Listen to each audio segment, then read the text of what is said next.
नमस्कार साथियों, आप सभी का स्वागत है एजुकेशन लाइन में। साथियों, इस वीडियो में हम बात करने वाले हैं कक्षा 8 के लिए विज्ञान का पेपर जो कि 2021-22 आपका बोर्ड एग्जाम लगने वाला है, उसके रिगार्डिंग वार्षिक परीक्षा है उसके बारे में।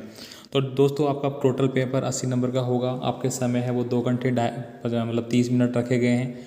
ये सब आपको पता है और टाइम टेबल अपलोड हो चुका है। आप उसको डाउनलोड कर ले, नहीं किया है तो आप हमारे टेलीग्राम ग्रुप से जुड़िए, वहाँ पे आपको मिल जाएगा। इसके अलावा दोस्तों, मैं आपको बता दूं कि इससे पहले हमने एक वीडियो अपलोड किया था, ठीक है। तो यहाँ पे मैंने आप सभी को इन्फॉर्म कर रखा है कि मेरे द्वारा जो 4 वीडियो अपलोड किए जाएंगे प्रत्येक सब्जेक्ट के, उनको आपको अच्छे से पढ़ना है। 100% पेपर इन्हीं जो मैं पेपर अपलोड कर रहा हूँ इन्हीं में से आएगा। तो काफ़ी क्वेश्चन तो रिपीट है सारे पेपर में, बस आपको कुछ पर्सन है वो अच्छे से याद करने हैं और आप यहाँ पे एग्ज़ाम में बहुत अच्छे अंक ला सकते हैं। तो चलिए पहला प्रश्न की बात कर लेते हैं। फर्स्ट क्वेश्चन है साथियों, वो आपको यहाँ पे पूछा गया है, फसल उत्पाद के दौरान मिट्टी में पोषक तत्वों के स्तर को बनाए रखने के लिए क्या मिलाते हैं। तो आप सभी को पता है कि हम उसमें क्या मिलाते हैं, खाद मिलाते हैं। तो ऑप्शन नंबर डी आपका करेक्ट आंसर होगा। आगे देखिए, निम्नलिखित में से जैव अनमनीकरण पदार्थ है। लकड़ी है, प्लास्टिक है, सब्जियों के छिलके और कागज़। तो इसमें यह बोला गया है कि जैव अनिम्नीकरणीय पदार्थ है, ठीक है। यानी कि ऐसा पदार्थ जो जैविक रूप में क्या है आपका अनिम्नीकरणीय है। तो लकड़ी, प्लास्टिक और सब्जियों के छिलके और कागज़। तो इसमें दोस्तों सब्जियों के छिलके सही आंसर होगा। आगे देखिए दोस्तों, अगला क्वेश्चन आपको पूछा जा रहा है कि सोडियम धातु में सामान्य ताप पर जिस दरों में रखते हैं वह कौन सा है। तो साथियों, कल के पेपर में भी मैंने ये बताया था विज्ञान के में पर्सन। तो मैं अभी आपको बता रहा हूँ कि कुछ 8-10% तो ऐसे हैं कि जो आपको सभी पेपर में एक समान मिलेंगे। बस कुछ क्वेश्चन थोड़े रिपीट मिलेंगे, तो उनको आपको अच्छे से तैयार करना है और आप एग्ज़ाम में बिल्कुल टॉप करेंगे। आपको मैं गारंटी लेता हूँ इस बात की। आपको सारे पेपर अच्छे से पढ़ने हैं और क्लास 8 के विद्यार्थियों के लिए काफ़ी मेहनत कर रहा हूँ, तो आपका थोड़ा सपोर्ट चाहिए। आप चैनल को सब्सक्राइब नहीं किया तो सब्सक्राइब करें और हमारे जो भी फेसबुक ग्रुप है, टेलीग्राम, वेबसाइट, सबको आप ज्वाइन करके ज़रूर रखें। तो इस प्रश्न का सही आंसर निकल के आता है आपको ऑप्शन नंबर सी, मिट्टी के तेल में। इसके बाद देखिए, अक्षय प्राकृतिक संसाधन के उदाहरण हैं। तो दोस्तों यहाँ पे कौन कौन से हैं, आपको वन है, कोयला है, वायु है और पेट्रोल है। तो यहाँ पे अक्षय प्राकृतिक संसाधनों के नाम आपको लिखने हैं। इसके बाद देखिए साथियों, अगला क्वेश्चन में बात करूँगा, निम्नलिखित में से कौन से वन्य जंतु संकटापन स्पीसीज की श्रेणी में सम्मिलित है। तो हाथी, काले हिरण और अजगर। तो यहाँ पे दोस्तों आपका सही आंसर होता है ऑप्शन नंबर बी हो जाएगा, यहाँ पे काले हिरण। उपयुक्त सभी तो नहीं है, हाथी भी हो सकते हैं। तो इस पर्सन का डाउट है, इस पर्सन में या तो उपयुक्त सभी होंगे या फिर काले हिरण, दोनों में से आपको अपनी किताब के हिसाब से पढ़ना है। इसके बाद देखिए यहाँ पे घर्षण है। तो घर्षण क्या है, शत्रु है, मित्र है, दोनों है, इनमें से कोई नहीं। तो दोस्तों किसी चीज़ में घर्षण लगता है तो उसके बारे में पूछा गया है कि उसकी जो संख्या है वो किसको दी गई है। आगे के प्रश्न के बारे में बात करेंगे, निम्न में से किस वाक ध्वनि की आवृत्ति न्यूनतम होने की संभावना है। छोटी लड़की की, छोटे लड़के की, पुरुष की और महिला की। तो सबसे कम ध्वनि की आवृत्ति न्यूनतम होने की बात यहाँ पे पूछी गई है, ठीक है। तो यहाँ पे ऑब्वियसली बात होगी कि छोटे लड़के की, क्योंकि लड़की की आवाज़ थोड़ी पतली होती है और वो तेज़ अगर बोल चिल्लाएंगे तो वो दूर तक आवाज़ आती है, जबकि लड़के की पतली आवाज़ नहीं होती है। आगे हम बात करेंगे, आसूत जल में नमक घोलने के बाद ये विद्युत का क्या हो जाता है। तो दोस्तों ये विद्युत का क्या हो जाएगा, सुचालक बन जाएगा, ठीक है। ऑप्शन नंबर आपका ये हो जाएगा बी वाला, क्योंकि आसूत जल जिसको शुद्ध जल बोलते हैं वह विद्युत का क्या होता है दोस्तों, कुचालक होता है। आगे हम बात करेंगे अगले प्रश्न के बारे में, किसी भूकंप की शक्ति के परिमाप को किस पर व्यक्त किया जाता है। तो मान लीजिए कि भूकंप आ गया है तो आप उसको किस तरह से मापेंगे, रिएक्टर पैमाने पे, थर्मामीटर पे, स्केल पे या वर्नियर कैलिपर्स पे। तो इसका सही आंसर ऑप्शन नंबर ए हो जाएगा, रिएक्टर पैमाना। साथियों अगर कोई क्वेश्चन गलत हो जाता है, मान लीजिए कि मैंने गलत बता दिया आपको, तो आप उसको एक बार सही कर लीजिए, ठीक है। कई बार हो सकता है कि गलत बता दूँ। इसके बाद देखिए अगला क्वेश्चन, आपको वायुमंडल में सबसे अधिक मात्रा में पाई जाने वाली गैस कौन सी है। तो ये तो आप सभी जानते हैं कि वायुमंडल में सबसे ज़्यादा नाइट्रोजन गैस पाई जाती है, जिसका प्रतिशत लगभग 78% के आसपास है और ऑक्सीजन की 21 पॉइंट या 20 पॉइंट के आसपास है, बाकी की गैसें और हैं। आगे देखिए अगला क्वेश्चन आपका रिक्त स्थानों की पूर्ति के लिए है। तो इनके अंक भी आप देख सकते हैं, प्रत्येक छोटा क्वेश्चन आपका एक एक अंक आपको पूछा गया है। फसल उगाने से पहले प्रथम चरण मिट्टी की क्या कहलाती है।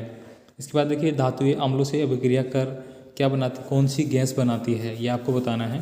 धातु और अधातु पार्ट आपने पढ़ा होगा और वो पूरा चैप्टर मैंने अच्छे से पढ़ा रखा है, आप देख सकते हैं। चैनल पे जाके आपको धातु अधातु टाइप करना होगा और एजुकेशन लाइन के नाम से आपको वो चैप्टर पूरा मिल जाएगा। इसके बाद देखिए पेट्रोलियम के विभिन्न संघटकों को पृथक करने का जो प्रक्रम है वो क्या कहलाएगा। जैव विविधता के संरक्षण के उद्देश्य से किस क्षेत्र में बनाए जाते हैं। एक टेडपोल जिस पर प्रक्रम द्वारा वयस्क में विकसित होता है वह क्या कहलाता है। आगे के प्रश्न देखेंगे। यहाँ पे रबी की फसल के 2 उदाहरण बताइए। मैंने दोस्तों आपको शुरू से ही जब विज्ञान पढ़ाना शुरू किया था तभी से मैं आपको बता रहा हूँ कि रबी की फसल, खरीफ की फसल, जायद की फसल, इनको आपको अच्छे से रट लेना है। तो आप रबी की फसल के उदाहरण दे सकते हैं जो कि गेहूँ और चना, ये 2 उदाहरण आप दे सकते हैं। इसके बाद देखिए 2 अधातु पदार्थों के नाम लिखिए, ये भी आप देना है। PCRA का पूरा नाम आपको लिखना है। सजीवों के लिए जनन क्यों आवश्यक है वो लिखना है। निषेचन के प्रकार लिखना है। तो दोस्तों ये कुछ प्रश्न जैसे कि ये वाला हो गया, रबी की फसल हो गया, धातु वाला हो गया, ये जितने भी मैं पेपर आपको 4 पेपर देने वाला हूँ सभी में आएंगे, ठीक है। तो इनको आपको अच्छे से मतलब जो प्रश्न सभी में आ रहा है उसको तो आपको 100% पढ़ना ही पढ़ना है क्योंकि वो आएगा ही आएगा।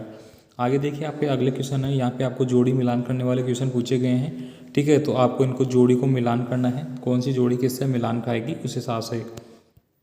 आगे देखिए यहाँ पे पॉलीथीन क्या है, पॉलीथीन के बारे में आपको बताना है। इसके अलावा क्या होगा यदि मिट्टी की ऊपरी परत पर अनावरित हो जाए, वायुमंडल में CO2 की मात्रा बढ़ जाए, यानी कि CO2 क्या हो गया, कार्बन डाइऑक्साइड हो गई, इसकी मात्रा अगर वायुमंडल में बढ़ेगी तो क्या होगा। इसके बाद देखिए मनुष्य में निषेचन प्रक्रम को आपको समझाना है। तो ये इंपॉर्टेंट प्रश्नों के साथ ही मैंने पहले ऑलरेडी आपको बता रखा है।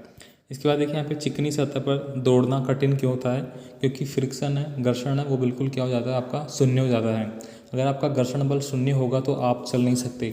आप जब चलते हैं, ठीक है, तो भी क्या होता है कि एक घर्षण बल लगता है, इसी वजह से हम चल पाते हैं।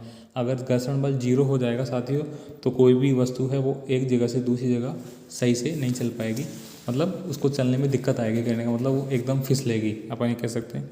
आगे देखिए आकाश में तड़ित तथा मेघ गर्जन की घटना के समय हमसे समान दूरी पर घटित होती है। मान लीजिए कि हम यहाँ पे खड़े हैं, कुछ दूर पे एक बिजली गिरती है, हमें तड़ित दिखाई देती है तथा मेघ गर्जन बाद हमें सुनाई देती है।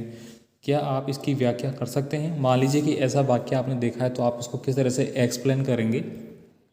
इसके बाद देखिए सुचालक एवं हीन चालक में उदाहरण सहित आपको अंतर देना है, मतलब सुचालक क्या होता है और हीन चालक क्या होता है। इसके बाद देखिए यहाँ पे अगला क्वेश्चन आपको आता है, तड़ित से अपनी सुरक्षा के 3 उपाय बताने हैं। ये प्रश्न दोस्तों 100% आने की संभावना है। आकाश में तारे की गति को आपको बताना है। आकाश में तारे क्यों टिमटिमाते हैं, ये प्रश्न आपको अच्छे से याद रखना है। वन महोत्सव के बारे में बताना है, ये रिपीटेड क्वेश्चन है। खाद विषाक्तन से क्या आशय है, आपको इसको समझाना पड़ेगा। उदाहरण देकर प्रदर्शित कीजिए कि प्लास्टिक की प्रकृति असंरक्षणात्मक होती है। काफ़ी इंपॉर्टेंट क्वेश्चन है। क्या आप नींबू के अचार को एल्यूमिनियम पात्रों में रख सकते हैं। साथ ही मैंने ये क्वेश्चन मैंने 2-3 बार आपको बता रखा है, इसको आप अच्छे से पढ़ेंगे। समझाइए जीवाश्म ईंधन समाप्त होने वाले प्राकृतिक संसाधन क्यों हैं। इसके बाद देखिए घर्षण हानिकारक होते हुए भी आवश्यक क्यों है, उदाहरण देकर आपको समझाना है। जैसे कि मैंने भी बात की कि विदाउट घर्षण आप नहीं चल सकते, ठीक है, तो घर्षण होना जरूरी है और नहीं होगा तो भी दिक्कत है, इसको आप समझाना है। नींबू के रस में संपर्क्षित के स्वतंत्र शिरों को डुबाते हैं तो चुंबकीय सुई पर इससे क्या प्रभाव पड़ता है। आगे हम बात करेंगे भूकंप से बचाव के लिए आप क्या क्या प्रयास करेंगे। लास्ट वीडियो में भी क्वेश्चन था, आपने देखा होगा। इसके बाद देखिए कृत्रिम उपग्रह क्या है, इसको आपको समझाना है। आगे के प्रश्नों को देखेंगे अपन यहाँ पे। सिंचाई किसे कहते हैं, जल संरक्षित करने वाली सिंचाई की 2 विधियों को आपको लिखना है। काफ़ी इंपॉर्टेंट क्वेश्चन हो गया। इसके बाद देखिए कृषि के कार्य में उपयोगी औजारों का आपको वर्णन करना है, जैसे कि हल है। अब आप कृषि क्षेत्र से जुड़े हुए हैं गाँव से, तो आप सब जानते हैं कि हल क्या काम आता है। कुदाली क्या काम आता है, खोदते हैं ना अपन, जिसको अपन देसी भाषा में फावड़ा बोलते हैं। और एक कुदाली होती है नुकीली टाइप के, दोनों सिरों से इस तरह से होती है। मैं एक बार बना के बता देता हूँ आपको कुदाली किस तरह से होती है। मान लीजिए ये आपका, ठीक है, तो यहाँ तो आपका क्या होगा बड़ा इस तरह से, और ये इस तरह से पेना होगा, ठीक है, इस तरह से आपने देखा होगा, ये कुदाली होती है। आगे देखिए यहाँ पे वल्टीमीटर, ये क्या होता है। निम्नलिखित को आपको स्पष्ट करना है। वन्य प्राणी उद्यान व जैव मंडल आरक्षित क्षेत्र किसको बोलते हैं। इसके बाद देखिए चिड़िया और या अभ्यारण्य को आपको बताना है। संकटग्रस्त एवं विलुप्त स्पेसीज को आपको बताना है।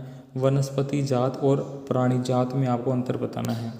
या फिर आप कर सकते हैं कि वनोन्मूलन का निम्न पर क्या प्रभाव पड़ता है, वन्य प्राणी पे, पर्यावरण पे, पृथ्वी पर, अगली पीढ़ी पे।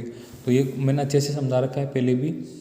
वनोन्मूलन का मतलब क्या हो गया कि वनों की आप लगातार कटाई कर रहे हैं, ठीक है, वनों को काटा जा रहा है, पेड़ पौधों को काटा जा रहा है, तो वहाँ की क्या हो रहा है, जो वन्य प्राणी वहाँ पर रहते हैं उनको नुकसान हो रहा है, उनकी संख्या घट रही है, उनके रहने के लिए आवास नहीं है, ठीक है, पर्यावरण को खतरा हो रहा है, बारिश समय पे नहीं होती है, ठीक है, वायुमंडल में ऑक्सीजन की कमी हो रही है, पृथ्वी का संतुलन बिगड़ रहा है, ठीक है। अगली पीढ़ी के लिए अपन जो भी संसाधन प्रकृति के रूप में हमें मौजूद थे उनको हम नष्ट कर रहे हैं, तो इसे आप बता सकते हैं। इसके बाद देखिए निम्नलिखित की व्याख्या आपको करनी है। अव्यय श्रव्य तरंगे और पराश्रव्य तरंगे, इनको बताना है। या फिर आप कर सकते हैं मानव कान का चित्र बनाइए तथा ध्वनि की सुनने की प्रक्रिया को समझाइए। मैंने ये ऑलरेडी आपको बता रखा है, ठीक है, इसका आपको डायग्राम वगैरह अच्छे से याद करना है।